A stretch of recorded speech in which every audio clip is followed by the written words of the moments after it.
तो इस लेक्चर में हम प्रोसेस शेड्यूलिंग क्यू के बारे में जानेंगे। तो प्रोसेस शेड्यूलिंग क्यू क्या है, ये स्पेशली कुछ अलग नहीं है। जो क्यू होती है रेडी स्टेट में क्यू होती है और वेटिंग स्टेट में जो क्यू होती है वही क्यू की बात कर रहे हैं। बस इसको थोड़ा डीप में जाएंगे कि जो प्रोसेस कंट्रोल ब्लॉक होते हैं वो हमारे क्यू में रखे जाते हैं एक फर्स्ट एंड फर्स्ट ऑर्डर के FCFS के बेस पर। तो जो क्यू होती हैं वेटिंग स्टेट की अलग होती है और रेडी स्टेट की अलग होती है, न्यू में भी अलग क्यू होती है। तो जो क्यू होती है बेसिकली जो भी PCB ब्लॉक होते हैं उनको ये कंटेंट किए रहते हैं। तो प्रोसेस ये क्या करती है कि जितनी भी हमारी प्रोसेस रनिंग स्टेट से रिमूवल होती हैं, यदि वो चाहे तो रेडी स्टेट में जा रही हो या फिर रनिंग स्टेट से वापस वेट स्टेट में आ रही है, तो उनके प्रोसेस कंट्रोल ब्लॉक को ये स्टोर करेगी।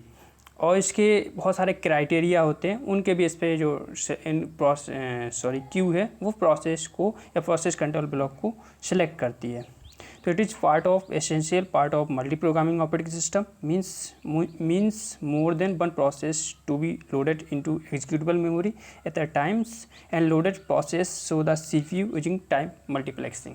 इसका मतलब ये है कि जब ऑब्वियसली जब मल्टीपल प्रोसेस रनिंग स्टेट में मतलब कॉन्टेक्स्ट स्विच करेंगी तो मल्टी प्रोग्रामिंग को ये सपोर्ट करता है बेसिकली। तो इसकी वजह से मतलब क्यू की वजह से ही मल्टी प्रोग्रामिंग पॉसिबल होती है इसमें। तो जो प्रोसीजर होता है इसमें कि जितने भी हमारे प्रोसेस कंट्रोल ब्लॉक हैं, मैं बार बार यही बता रहा हूँ, उनको ये मेंटेन करती है। और जो क्यू होती हैं बहुत सारी होती हैं और जो भी क्यू रहती है हमारी वो सेपरेट क्यू हर प्रोसेस के लिए अपनी अलग अलग क्यू होती है। मतलब रनिंग के लिए रनिंग स्टेट के लिए अलग रहेगी, रेडी के लिए अलग रहेगी, वेट के लिए अलग रहेगी।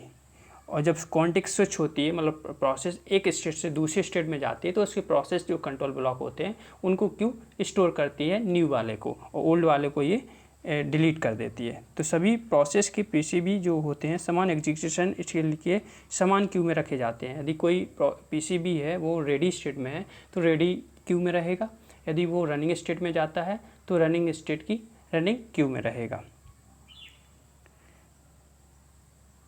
हाँ, जब भी प्रोसेस की स्टेट चेंज होती है तो जो क्यू है जो प्रोसेस कंट्रोल ब्लॉक होते हैं वो भी चेंज हो जाते हैं। मतलब क्यू चेंज होती है तो प्रोसेस कंट्रोल ब्लॉक भी उसी क्यू में चले जाते हैं जिस क्यू में हमारी जिस स्टेट में हमारी प्रोसेस जा रही होती है।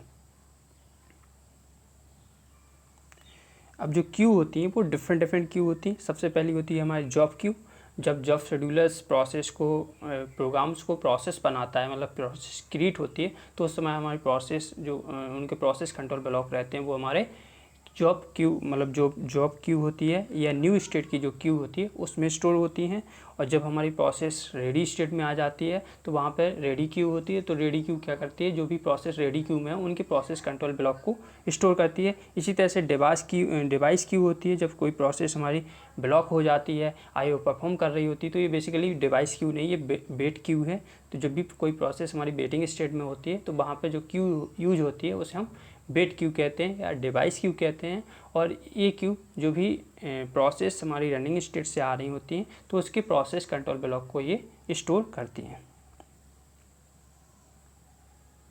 तो देखिए इस डायग्राम में जो क्यू बनी हुई है, सबसे पहले जॉब क्यू है, मतलब प्रोसेस हमारी क्यू क्रिएट हुई, और उसके बाद फिर रेडी क्यू है। तो रेडी क्यू में देखिए जो प्रोसेस कंट्रोल ब्लॉक हैं PC1, PC2, PC3 एक तरह से क्यू में स्टोर किए गए हैं एक सीक्वेंस में, और इनका जो ऑर्डर रहता है वो फर्स्ट इन फर्स्ट आउट होता है। उसके बाद जब CPU सिलेक्ट करता है, रनिंग स्टेट में कोई प्रोसेस जाती है तो वहाँ पर भी उनकी क्यू होती है। और जब प्रोसेस कंप्लीट हो जाती है तो एग्जिट कर जाती है या टर्मिनेट हो जाती है। जब प्रोसेस कोई IO परफॉर्म करना होता है तो वो IO वेटिंग क्यू में आती है, वेटिंग स्टेट में आ जाती है। तो वहाँ पे भी बहुत सारे जो PCB होते हैं उनकी वो भी हमारे FCFS ऑर्डर में स्टोर होते हैं। जब IO कंप्लीट हो जाता है तो वापस से फिर प्रोसेस हमारी रेडी क्यू में चली जाती है। और जो क्यू होती है वो ज़रूरी नहीं कि FIFO ऑर्डर ही हो, फर्स्ट इन फर्स्ट आउट, उसके बहुत सारे क्राइटेरिया होते हैं। जैसे राउंड रोबिन है, मतलब कोई प्रोसेस टाइम क्वांटम के बेस पे एक्सपायर हो रही है तो क्या हो जाएगा, क्यू उसको टाइम क्वांटम के बेस पे स्टोर करती है। तो राउंड रोबिन में वैसे भी हम लोग क्यू यूज करते हैं जब शेड्यूलिंग यूज करते हैं, और या फिर वो प्रायोरिटी के बेस पे, तो प्रायोरिटी के बेस पे भी रहता है। जॉब शेड्यूलर क्या होता है, जो लॉन्ग टर्म शेड्यूलर होता है उसे हम जॉब शेड्यूलर कहते हैं। तो ये वही है, बस थोड़ा डीप में जान लेते हैं कि बेसिकली क्या करता है, डिफरेंट पैरामीटर्स के बेस पे प्रोसेस को प्रोग्राम से प्रोसेस में कन्वर्ट करता है, मतलब प्रोसेस को जॉब क्यू में लाता है। कोई भी प्रोग्राम है उसको प्रोसेस बनाता है। तो जो क्राइटेरिया होते हैं वो देखिए डिफरेंट होते हैं जॉब की प्रायोरिटी के बेस पे, कि कोई प्रोग्राम है उसकी हाईएस्ट प्रायोरिटी है तो वो जॉब क्यू में पहले आएगा। उसके बाद कंप्यूट रिसोर्स अवेलेबिलिटी, कितना हमारे पास रिसोर्स अवेलेबल है, अगर रिसोर्स ज़्यादा है तो ज़्यादा प्रोसेस आएंगी, रिसोर्स कम है तो कम प्रोसेस क्रिएट होंगी। या एग्जीक्यूशन टाइम, यदि मान लीजिए तो उसी बेस पे जो शेड्यूलिंग एल्गोरिथम यूज की जाती है किसी प्रोसेस का, मान लीजिए SRTF यूज कर रहे हैं तो कोई प्रोसेस का बर्स्ट टाइम सबसे कम होगा तो वो प्रोसेस सबसे पहले जॉब क्यू में आएगी।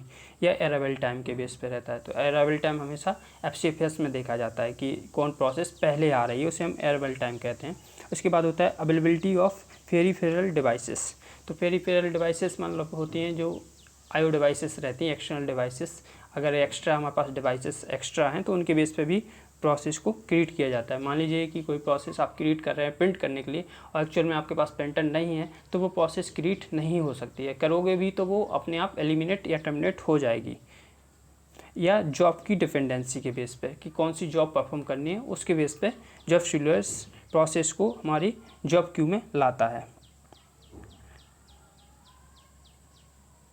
और सभी जॉब होती हैं, प्रोग्राम्स होते हैं, वो क्यू में प्लेस किए जाते हैं उनके डिफरेंट पैरामीटर्स के बेस पे जो हमने ऊपर स्टडी किए हैं।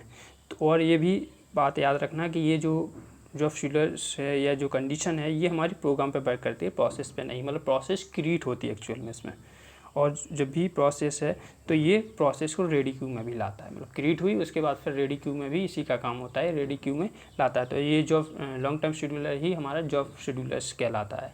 तो इसमें हमने देखा process scheduling Q and job schedulers. तो प्रोसेस शेड्यूलिंग क्यू क्या करती है कि हर स्टेट में, चाहे तो रेडी स्टेट हो, रन स्टेट हो, वेटिंग स्टेट हो, उसमें जितनी भी प्रोसेस करंट में प्रेजेंट हैं उन प्रोसेस को, ये प्रोसेस के प्रोसेस कंट्रोल ब्लॉक को ये एक क्यू ऑर्डर में first in first out order में स्टोर करती है। और जो लॉन्ग टर्म शेड्यूलर्स या जॉब शेड्यूलर क्या करता है, ये रिस्पॉन्सिबल होता है न्यू जॉब को क्रिएट करने के लिए, या जॉब को जो भी प्रोसेस हैं उनको जॉब क्यू में लाता है।